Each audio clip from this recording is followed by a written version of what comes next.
मनुष्य का मन जो कुछ भी सोच सकता है और विश्वास कर सकता है उसे प्राप्त कर सकता है। Napoleon Hill. नेपोलियन हिल का यह शक्तिशाली कथन हमें सोचने पर मजबूर करता है। अगर यह इतना सच है तो इतने लोग कर्ज में फंसे हुए क्यों हैं, महीनों की तनख्वाह से गुजारा कर रहे हैं और यह सोच रहे हैं कि धन कुछ चुनिंदा लोगों का ही विशेषाधिकार है? क्या बाइबल अपने सारे ज्ञान के साथ समृद्धि के ऐसे रहस्य छिपाती है जो कभी ठीक से समझाए ही नहीं गए? आइए इसे साथ मिलकर खोजें। मैं आपको धन के 10 नियम बताऊंगा। नेपोलियन हिल के शानदार दृष्टिकोण और बाइबल की शिक्षाओं को मिलाकर आपके वित्तीय और व्यक्तिगत जीवन को आमूल चूल बदलने के लिए। पहला नियम है अटूट विश्वास और दूसरा है वर्तमान से आगे देखना। ध्यान से सोचिए, बहुत से लोग कोशिश करने से पहले ही हार मान लेते हैं, बस यह सोचकर कि वे सक्षम नहीं हैं। आपने खुद को कितनी बार निराश किया है, यह सोचकर कि धन आपके लिए नहीं है, कि केवल कुछ ही लोगों को ही प्रचुर जीवन मिलेगा। बाइबल के दृष्टिकोण और नेपोलियन हिल के दर्शन दोनों में ही आस्था केवल किसी बड़ी शक्ति में विश्वास करने भर की नहीं है, बल्कि अपने स्वयं के सामर्थ्य में विश्वास करने की भी है। यह इस अटूट विश्वास का होना है कि आप एक नई वास्तविकता बना सकते हैं, भले ही आपके आसपास सब कुछ इसके विपरीत कह रहा हो। नेपोलियन हिल ने इसे गहराई से अनुभव किया।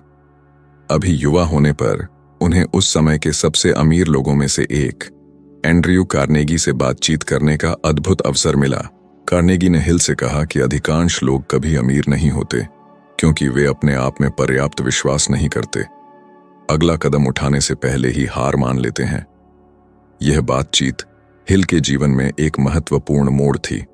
उस दृश्य की कल्पना कीजिए, एक अनुभवहीन, संसाधनहीन युवा अपनी पीढ़ी के सबसे बड़े अरबपतियों में से एक के सामने यह सुन रहा है कि असली राज केवल धन में नहीं, बल्कि आंतरिक विश्वास और वर्तमान कठिनाइयों से परे देखने की क्षमता में है।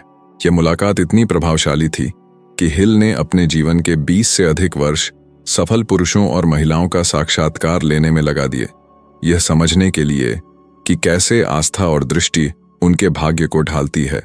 और यहाँ एक महत्वपूर्ण बिंदु है। कई बार हम मानते हैं कि हमें पहले पैसा होना चाहिए, तभी हम विश्वास कर सकते हैं कि हम अमीर हो सकते हैं। लेकिन क्रम बिल्कुल उल्टा है, पहले विश्वास, फिर धन का प्रवाह। आधुनिक विज्ञान उस बात की पुष्टि करता है जो हिल दशकों पहले कह चुके थे। जब आप किसी लक्ष्य की स्पष्टता और निरंतरता के साथ कल्पना करते हैं तो आपका मस्तिष्क प्रेरणा और योजना से संबंधित क्षेत्रों को सक्रिय करता है, जैसे कि वह पहले से ही वास्तविक हो। इसलिए ओलंपिक एथलीट, उद्यमी और सफल कलाकार रोजाना दृश्यीकरण तकनीकों का उपयोग करते हैं।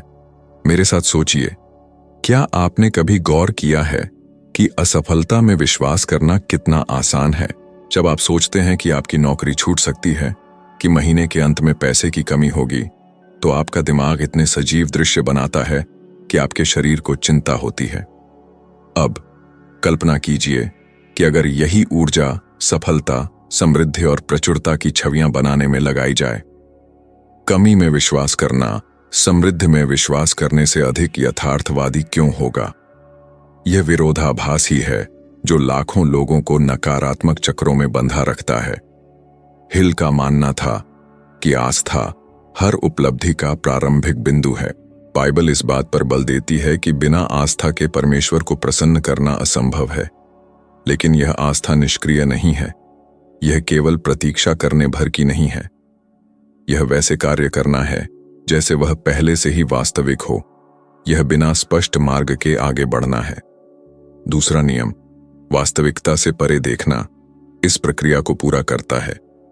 केवल विश्वास करना ही काफी नहीं है, यह देखना भी जरूरी है कि जो अभी तक मौजूद नहीं है। यह एक बीज बोने जैसा है। आप तुरंत पेड़ नहीं देखते, लेकिन आप वैसे कार्य करते हैं जैसे वह पहले से ही वहां हो। उसे सींचते हैं, उसकी देखभाल करते हैं, फसल के सही समय का इंतजार करते हैं। एक व्यावहारिक उदाहरण जिसे आप अब भी लागू कर सकते हैं वह है अपने दिन के 5 मिनट उस जीवन की कल्पना करने के लिए निकालना जो आप चाहते हैं। अपनी आंखें बंद करें और विवरण देखें। आप कहाँ रह रहे हैं, आप किस कार्य को चला रहे हैं। अपना बटुआ खोलने और अतिरिक्त पैसे मिलने का एहसास, बिना कर्ज की चिंता के यात्रा करने की आजादी, यह जानने की सुरक्षा कि आपके बिल चुकाए गए हैं और दूसरों की मदद करने के लिए भी पैसे बचे हैं। आपका मस्तिष्क इस दृष्टिकोण को एक वास्तविक संभावना के रूप में स्वीकार करना शुरू कर देगा और यह आपके दैनिक निर्णयों को बदल देगा। लेकिन आप शायद सोच रहे होंगे, और अगर मैं विश्वास करूं और कुछ न हो। यह एक सामान्य डर है। सच्चाई यह है कि आस्था चुनौतियों को समाप्त नहीं करती, बल्कि उनके प्रति आपका दृष्टिकोण बदल देती है। जबकि बिना आस्था वाला व्यक्ति पहली ही बाधा पर हार मान लेता है, आस्था रखने वाला व्यक्ति बाधा को केवल रास्ते का एक और चरण मानता है। एंड्रयू कार्नेगी ने हिल से कहा था कि जीवन की सबसे बड़ी त्रासदी उन लोगों को देखना है जो सफलता से एक कदम दूर थे। उन्होंने हार मान ली क्योंकि उन्हें विश्वास नहीं था कि आगे बढ़ना उचित है। अब सोचिए, आप अपने विश्वास से जी रहे हैं या अपने डर से? आप अपनी समस्याओं पर अधिक विश्वास करते हैं या अपनी संभावनाओं पर? यह प्रारंभिक बिंदु है। जब आप सच में विश्वास करना और आगे देखना शुरू करते हैं, तो आपके अंदर कुछ बदल जाता है और यह आंतरिक परिवर्तन अनिवार्य रूप से बाहरी रूप से प्रकट होना शुरू हो जाता है। हिल के साथ ऐसा हुआ, इतिहास के महान लोगों के साथ ऐसा हुआ और आपके साथ भी ऐसा हो सकता है। धन का तीसरा नियम है अपने विचारों को नियंत्रित करना और चौथा है अनुशासन का पालन करना, क्योंकि इन दोनों आधारों के बिना कोई भी मजबूत संरचना समय का सामना नहीं कर सकती। नेपोलियन हिल का दावा था कि मानव मन एक जेल और समृद्धि के द्वार खोलने वाली चाबी दोनों हो सकता है। आप बार बार जो सोचते हैं वह यह तय करता है कि आप कैसा महसूस करते हैं, और आप जो महसूस करते हैं वह यह तय करता है कि आप क्या करते हैं। यदि आपका मन कमी, तुलना और हार के विचारों से ग्रस्त है, तो मुश्किल ही होगा कि आपके काम से धन उत्पन्न हो। यह जहरीली भूमि में बीज बोने जैसा है। चाहे कितना भी प्रयास हो, कुछ नहीं उगता। बाइबल पहले ही कह चुकी है कि जैसा मनुष्य मन में सोचता है वैसा ही होता है। यह वाक्य एक शक्तिशाली मनोवैज्ञानिक सत्य है। न्यूरोसाइंस में आधुनिक अध्ययन इस बात की पुष्टि करते हैं कि नकारात्मक विचारों की पुनरावृत्ति डर और चिंता से जुड़े तंत्रिका संबंधों को मजबूत करती है, जिससे व्यक्ति विनाशकारी भावनात्मक चक्रों का शिकार हो जाता है। आप कितनी बार इस चक्र में फंसे हुए हैं? आप अपने बैंक खाते को देखते हैं और सोचते हैं कि कभी पैसे नहीं बचेंगे। आपका जीवन हमेशा कर्ज में रहेगा। सफलता कुछ चुनिंदा लोगों का ही विशेषाधिकार है। ये विचार केवल शब्द नहीं हैं, ये आपके दिमाग में बोए गए बीज हैं जो जल्द या देर से कमी का फल देते हैं। यहीं पर अनुशासन की शक्ति आती है। अनुशासन वह क्षमता है जो आपको अपने लक्ष्य की दिशा में हर दिन कार्य करने में सक्षम बनाती है, भले ही प्रेरणा न हो, भले ही परिणाम दूर लग रहे हों। हिल अनुशासन को एक ऐसा पुल मानते थे जो सपनों को वास्तविकता में बदल देता है। इसके बिना आस्था भ्रम बन जाती है और दृष्टि कल्पना में बदल जाती है। जिन्होंने बड़े काम किए हैं वे केवल भाग्य या विशेषाधिकार से नहीं पहुंचे। वे पहुंचे क्योंकि उन्होंने समय के साथ लगातार आदतें बनाए रखीं। अर्नोल्ड श्वार्ज़नेगर इसका एक जीवित उदाहरण है। उनका जन्म सोने के पलंग पर नहीं हुआ था। उन्हें सफलता की कोई गारंटी नहीं थी, लेकिन उन्होंने विश्वास किया और सबसे बढ़कर अपने प्रशिक्षण, अपनी पढ़ाई और अपने करियर में अटूट अनुशासन बनाए रखा। मसल्स से लेकर सिनेमा तक, राजनीति से लेकर व्यापार तक, उनका जीवन इस बात का चित्रण है कि कैसे मन और अनुशासन पर नियंत्रण एक सामान्य व्यक्ति को किंवदंती में बदल देता है। नेपोलियन हिल के पास भी ऐसे समय थे जब जीवन ने उन्हें कुचलने की कोशिश की। वे ऐसे व्यक्ति नहीं थे जिन्होंने केवल सफलता के बारे में लिखा था। उन्होंने कड़वी पराजयों का भी सामना किया। उन्होंने इतने गंभीर वित्तीय संकटों का सामना किया कि करोड़पतियों के साथ रहने के बाद भी वे गरीबी में रहने लगे। उनसे मिलने वाले बड़े दिमागों से घिरे होने, दुनिया के सबसे अमीर लोगों के रहस्यों को सुनने, लेकिन अपनी जिंदगी में तुरंत लागू न कर पाने की निराशा की कल्पना कीजिए। हार मानने का लालच बहुत बड़ा था, लेकिन हिल ने अपने विचारों को अंतिम फैसले में बदलने की अनुमति नहीं दी। यह उनका अनुशासन था, उनकी खोजों को लिखना और साझा करना जारी रखने का उनका दृढ़ संकल्प था, जिसने उन्हें तब तक मजबूत बनाए रखा जब तक कि उनकी कृति के फल नहीं मिले। अब सोचिए, आप कितनी बार बीच रास्ते में रुकने के आवेग में बह गए हैं। आपने कितनी बार अनुशासनहीनता को अपने परिणाम चुराने दिया है। सच्चाई यह है कि अनुशासन के लिए प्रयास की आवश्यकता होती है, लेकिन इसकी कमी की कीमत बहुत अधिक होती है। यदि आप अपने मन और अपने कार्यों को अनुशासित नहीं करते हैं, तो दुनिया आपके लिए ऐसा करेगी, और आमतौर पर क्रूर तरीके से, कर्ज, निराशा और पछतावे के माध्यम से। एक शक्तिशाली व्यायाम है अपने विचारों की निगरानी के लिए प्रतिदिन कुछ मिनट समर्पित करना। जब भी पैसे के बारे में कोई नकारात्मक विचार आए, उसे लिख लीजिए। एक हफ्ते के बाद आपके पास यह स्पष्ट नक्शा होगा कि आपका मन कैसे क्रमादेशित है। अवलोकन का यह साधारण कार्य नियंत्रण करने का पहला कदम है। इसके बाद प्रत्येक विनाशकारी विचार को एक सकारात्मक और यथार्थवादी कथन से बदलें। उदाहरण के लिए, यदि आप सोचते हैं मैं कभी पैसे नहीं बचा पाऊंगा, तो इसे मैं अपने वित्त का बेहतर प्रबंधन करना सीख रहा हूं और हर दिन थोड़ा आगे बढ़ रहा हूं से बदलें। और यहां आपके लिए एक चुनौती है। अगले 7 दिनों के दौरान बिना किसी छन्नी के पैसे के बारे में अपने सभी विचार लिखें। इस अवधि के अंत में सब कुछ फिर से पढ़ें।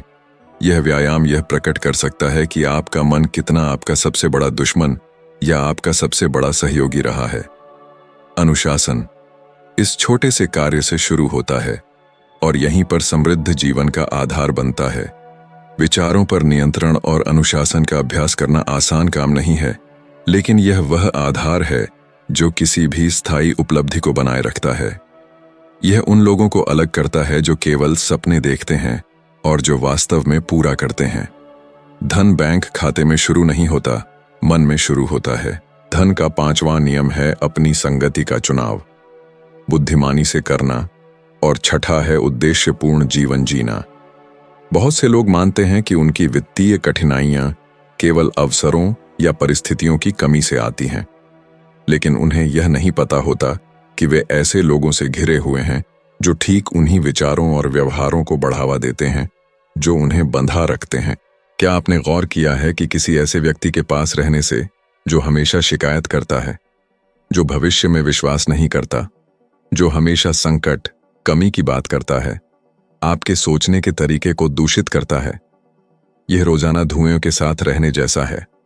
भले ही आप धूम्रपान न करें, आपका फेफड़ा प्रभावित होता है। नेपोलियन हिल इसे मास्टरमाइंड कहते थे, उन दिमागों का मिलन जो एक साथ ऊंचे उठते हैं, विकास के लिए एक अनुकूल मानसिक और भावनात्मक माहौल बनाते हैं। वे कहते थे कि किसी भी सफल व्यक्ति ने अपना मार्ग पूरी तरह से अकेले नहीं बनाया। हमेशा एक सहायता प्रणाली, प्रेरणा, विचारों का आदान प्रदान होता है। जब आप उन लोगों को देखते हैं जिन्होंने बड़े काम किए हैं, तो आप इस पैटर्न को स्पष्ट रूप से देखते हैं। उदाहरण के लिए, स्टीव जॉब्स ने अकेले एप्पल नहीं बनाया होगा। स्टीव वॉजनियाक के साथ मुलाकात निर्णायक थी। वॉजनियाक के पास तकनीकी भाग के लिए एक शानदार दिमाग था, जबकि जॉब्स के पास दूरदर्शिता और साहस था। इन गुणों के योग ने दुनिया की सबसे मूल्यवान कंपनियों में से एक बनाया। यह संगति का सही चुनाव करने की शक्ति है। 1+1 केवल 2 नहीं, 10, 100 या 1000 हो सकता है, जब दृष्टि और मूल्यों में सामंजस्य हो। दूसरी ओर, जब हम अपने आसपास ऐसे लोगों से घिर जाते हैं जो किसी भी चीज में विश्वास नहीं करते, जो हमारे सपनों का मजाक उड़ाते हैं या जो बर्बादी और कर्ज के चक्रों में जीते हैं, तो हम इस मानसिकता को ग्रहण कर लेते हैं। आप कितनी बार सिर्फ इसलिए किसी चीज पर पैसा खर्च करते हुए पाए गए हैं क्योंकि आपके दोस्तों का समूह भी ऐसा ही कर रहा था, भले ही आप जानते हो कि यह आपके बजट पर बोझ डालेगा?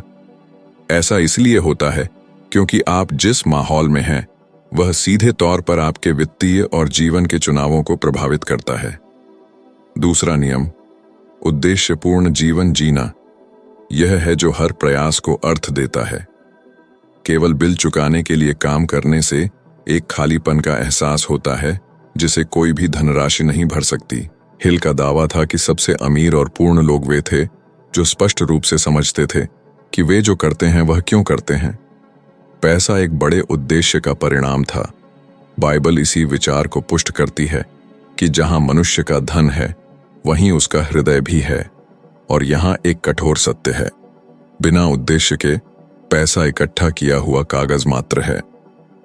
आप ऐसे कितने लोगों को जानते हैं जिनकी अच्छी आय है लेकिन वे असंतुष्ट हैं, अर्थहीन दिनचर्या में फंसे हुए हैं, खरीदारी, यात्रा या मनोरंजन से खालीपन को भरने की कोशिश कर रहे हैं। ऐसा इसलिए होता है क्योंकि दिशा नहीं होती। वह बड़ा कारण नहीं होता जो कठिनाई के दिनों में भी ऊर्जा और निरंतरता देता है। नेपोलियन हिल ने इसे व्यक्तिगत रूप से सीखा। अपने जीवन के दौरान वे निराशा और गरीबी की अवधि से गुजरे, लेकिन उन्हें हार मानने से रोकने वाला काम यही था कि उनकी खोजों को ऐसे शिक्षण में बदलना जो लाखों लोगों को जीवन बदलने में मदद करे। अगर उनका लक्ष्य केवल अमीर होना होता तो वे पहली ही हार के सामने रास्ता छोड़ देते, लेकिन चूंकि उनका मिशन खुद से भी बड़ा था, इसलिए उनका दृढ़ता तब तक कायम रहा जब तक कि उनकी पुस्तकें विश्व स्तर पर संदर्भ नहीं बन गईं। अब कल्पना कीजिए कि अगर आप केवल उन लोगों से घिरे रहें जो विकास में विश्वास करते हैं और साथ ही आपके पास स्पष्ट उद्देश्य भी है, तो क्या फर्क पड़ेगा। यह निराशा और हार मानने के लालच के विरुद्ध एक तरह की मानसिक सुरक्षा का निर्माण करेगा। वर्तमान वैज्ञानिक शोध दर्शाते हैं कि जिन लोगों का एक निश्चित उद्देश्य होता है उनमें कल्याण, खुशी और शारीरिक स्वास्थ्य के उच्च स्तर होते हैं। वे अधिक और बेहतर जीते हैं क्योंकि वे जानते हैं कि वे किस लिए लड़ रहे हैं। इस पर विचार करें, आपने अपने सपनों को किसके साथ साझा किया है और कौन सा कारण आपके दैनिक प्रयास को बनाए रखता है। अगर आपकी संगति आप पर विश्वास नहीं करती और अगर आपका उद्देश्य अभी भी स्पष्ट नहीं है, तो शायद यहीं पर आपके कई अवरोधों की व्याख्या है। राज इन दोनों स्तंभों को समायोजित करने में है, क्योंकि असली धन केवल पैसा इकट्ठा करना नहीं है, बल्कि सही लोगों से घिरा रहना और इतने मजबूत उद्देश्य से प्रेरित होना है कि कुछ भी उसे नहीं मिटा सकता। धन का 7वां नियम है कभी हार न मानना, और 8वां है डर का सीधे सामना करना। ये दोनों शक्तियां एक साथ चलती हैं, क्योंकि हर बार जब आप हार मानने वाले होते हैं तो इस आवेग के पीछे एक छिपा हुआ डर होता है। पर्याप्त अच्छे न होने का डर, समय बर्बाद करने का डर, न्याय किए जाने का डर, असफल होने का डर। नेपोलियन हिल कहते थे कि डर मानवता का सबसे बड़ा बंधन है और लाखों लोग जीवन भर लकवाग्रस्त रहते हैं, न कि इसलिए कि उनके पास प्रतिभा या क्षमता नहीं है, बल्कि इसलिए कि उन्होंने अपने चुनाव डर पर निर्भर कर दिए हैं। आपने कितने सपनों को पीछे छोड़ दिया है क्योंकि आप मानते थे कि यह बहुत जोखिम भरा होगा। आपके सामने कितने अवसर आए लेकिन उनका उपयोग नहीं किया गया क्योंकि डर ज्यादा बोलता था। दृढ़ता वह है जो प्राप्त करने वाले को उस भीड़ से अलग करती है जो बीच रास्ते में रुक जाती है। थॉमस एडिसन इसका एक उत्कृष्ट उदाहरण है। बिजली का बल्ब बनाने से पहले उन्होंने 1000 से अधिक बार कोशिश की और असफल हुए। कल्पना कीजिए कि अगर उन्होंने 500वें प्रयास में हार मान ली होती, दुनिया अधिक समय तक अंधेरे में रहती और शायद कोई दूसरा नाम इतिहास में उनके स्थान पर होता। यही दृढ़ता की शक्ति है। यह गारंटी नहीं देती कि आप पहली ही बार में सही होंगे, लेकिन यह गारंटी देती है कि जब तक सफलता नहीं मिल जाती तब तक आप खेल में बने रहेंगे। और फिर दोस्तों, उस एहसास के बारे में सोचिए कि लगभग पहुंच गए हैं, कुछ अद्भुत हासिल करने वाले हैं, और अचानक हार मान लेना। नेपोलियन हिल, एक महान व्यक्ति, इस भावना से अच्छी तरह वाकिफ थे। महामंदी के दौरान, उस अंधकारमय दौर में जब हर कोई संकट से जूझ रहा था, उन्होंने लगभग सब कुछ खो दिया। सच में, उनकी लगभग सारी संपत्ति चली गई। वो लिखना छोड़ने, अपने लेखन के काम को त्याग देने के बारे में सोचने लगे। लेकिन यकीन मानिए, उसी अंधेरे के बीच उन्होंने अपनी कुछ सबसे यादगार कृतियां लिखीं। उन्होंने उस दर्द को, उस निराशा को ईंधन में, एक उद्देश्य में बदल दिया। डर के आगे घुटने टेकने के बजाय उन्होंने उसका इस्तेमाल कुछ ऐसा बनाने के लिए किया जिससे पीढ़ियां प्रेरित होंगी, कुछ ऐसा जो हजारों लोगों का जीवन बदल देगा। और आप कितनी बार आप जीत के एक कदम पर पहुंचकर थक गए और हार मान ली क्योंकि आपको लगा कि यह बहुत मुश्किल है। कितनी बार आपने पूरी ऊर्जा और उत्साह के साथ कोई काम शुरू किया, केवल पहली ही मुश्किल में उसे छोड़ दिया। दृढ़ता का मतलब समस्याओं को नजरअंदाज करना नहीं है दोस्तों, इसका मतलब है आगे बढ़ते रहना, भले ही आपको लातें पड़ती रहें। इसका मतलब है यह स्वीकार करना कि गलतियां होना स्वाभाविक है, ठोकरें खाना सामान्य है, लेकिन हार मानना एक विकल्प ही नहीं हो सकता। विज्ञान, वह गंभीर और उबाऊ चीज, भी इस बात की पुष्टि करती है। सकारात्मक मनोविज्ञान के अध्ययन दर्शाते हैं कि लचीले लोग जो डर का सामना करते हैं अपने सपनों को पूरा करने की अधिक संभावना रखते हैं और वे ज्यादा खुश रहते हैं। जब हम डर का सामना करते हैं तो वह विशाल और भयानक राक्षस नहीं रह जाता, बल्कि एक संकेत बन जाता है, एक चेतावनी कि आप अज्ञात दिशा में जा रहे हैं, वह जगह जहां असली विकास होता है। एक शक्तिशाली अभ्यास कैसे होगा? यह पहचानें कि कौन सा डर आपको सबसे ज्यादा नियंत्रित करता है। असफल होने का डर, पैसे खत्म होने का डर, किसी खास को खोने का डर। उस डर को कागज पर लिखिए, उसके बगल में सबसे बुरा परिणाम लिखिए। अगर वह डर सच हो जाए तो क्या हो सकता है? फिर लिखिए कि अगर सबसे बुरा हो जाए तो आप खुद को कैसे उबारेंगे। बस इतना ही। यह अभ्यास डर को अंधेरे से बाहर निकालता है, उसे प्रकाश में लाता है। यह दिखाता है कि सबसे कठिन परिस्थितियों में भी आपके पास खुद को उठाने, खुद को फिर से बनाने, आगे बढ़ने के संसाधन हैं। दृढ़ता का मतलब हर दिन यह तय करना है कि डर आपके जीवन का मालिक नहीं होगा। यह उल्टी धारा में तैरने जैसा है, थका देने वाला, लेकिन उस जगह तक पहुंचने के लिए आवश्यक है जहां कम ही लोग पहुंच पाते हैं। अधिकांश लोग बहुत जल्दी हार मान लेते हैं, इससे पहले ही कि वे यह पता लगा पाएं कि वे सोने के कुछ ही सेंटीमीटर दूर थे, सोने के 3 फुट की दूरी पर थे, जैसा कि हिल कहते थे। लाखों लोग ठीक उसी समय रुक जाते हैं जब वे अपने काम, अपनी मेहनत, अपनी दृढ़ता का फल पाने वाले होते हैं। बड़ा सवाल यह है, आपने डर के कारण क्या करना छोड़ दिया है और आप कब तक अपने भाग्य को डर के हाथों में सौंपते रहेंगे? क्योंकि जब दृढ़ता एक आदत बन जाती है और आप डर का सामना करते हैं तो कोई भी बाधा आपको एक समृद्ध जीवन, एक अद्भुत जीवन, उपलब्धियों से भरा जीवन पाने से नहीं रोक सकती।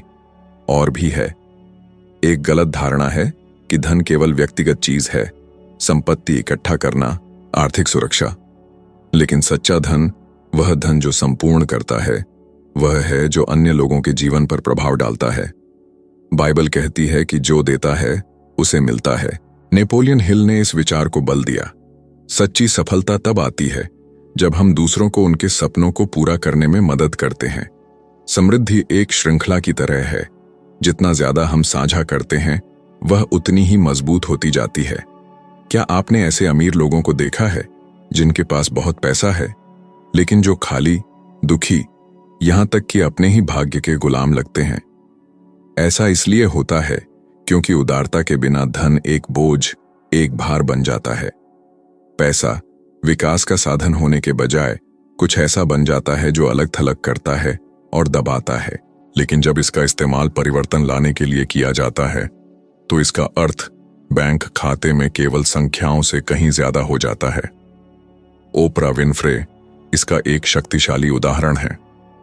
उनका जन्म अत्यंत गरीबी में हुआ। उन्होंने अकल्पनीय अत्याचारों और कठिनाइयों का सामना किया।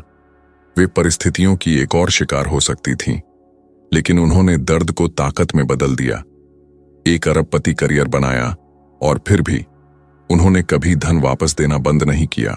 उन्होंने स्कूल, सामाजिक कार्यक्रम, पहल बनाई जिन्होंने हजारों लोगों के जीवन को बदल दिया। उनका धन केवल अरबों डॉलर की संपत्ति नहीं है, बल्कि प्रभाव और परिवर्तन की विरासत है। उदारता समृद्धि का एक उत्प्रेरक और शून्यता के खिलाफ एक मारक बन जाती है। नेपोलियन हिल कहते थे कि जब आप किसी को उसके सपने को पूरा करने में मदद करते हैं तो आप अपने सपनों के लिए स्वचालित रूप से रास्ता बना रहे होते हैं। अपने जीवन काल में उन्होंने युवाओं, उद्यमियों, राजनीतिक नेताओं को सलाह दी, अपना ज्ञान, अपनी बुद्धिमत्ता साझा की। कई बार इस योगदान से न केवल पैसा बल्कि पहचान और उद्देश्य मिला, यह साबित करते हुए कि साझा समृद्धि उससे कहीं अधिक शक्तिशाली है, जिसे हम केवल अपने पास रखते हैं। विज्ञान भी इसकी पुष्टि करता है। सकारात्मक मनोविज्ञान के अध्ययन दर्शाते हैं कि उदारता के कार्य खुशी को बढ़ाते हैं और चिंता और अवसाद को कम करते हैं। जब हम किसी की मदद करते हैं तो मस्तिष्क डोपामाइन और सेरोटोनिन छोड़ता है, प्रसिद्ध दाता प्रभाव। उदारता प्राप्त करने वाले और देने वाले दोनों को लाभान्वित करती है, कल्याण और समृद्धि का एक सदाचारी चक्र बनाती है। जानबूझकर उदारता का अभ्यास करने की कल्पना करें, केवल तभी नहीं जब ज्यादा हो, बल्कि एक आदत के रूप में। किसी की जरूरत की चीज में सलाह, मदद करना, किसी दोस्त की परियोजना में समय लगाना, अपनी कमाई का कुछ हिस्सा उस काम में दान करना जिसमें आप विश्वास करते हैं। कोई भी काम, चाहे वह कितना भी छोटा क्यों न हो, एक गुणक प्रभाव डालता है जो हमारी कल्पना से कहीं आगे जाता है। अपने पैसे के साथ अपने संबंध को बदलने के लिए एक शक्तिशाली चुनौती। अगले 30 दिनों में जानबूझकर उदारता का अभ्यास करें।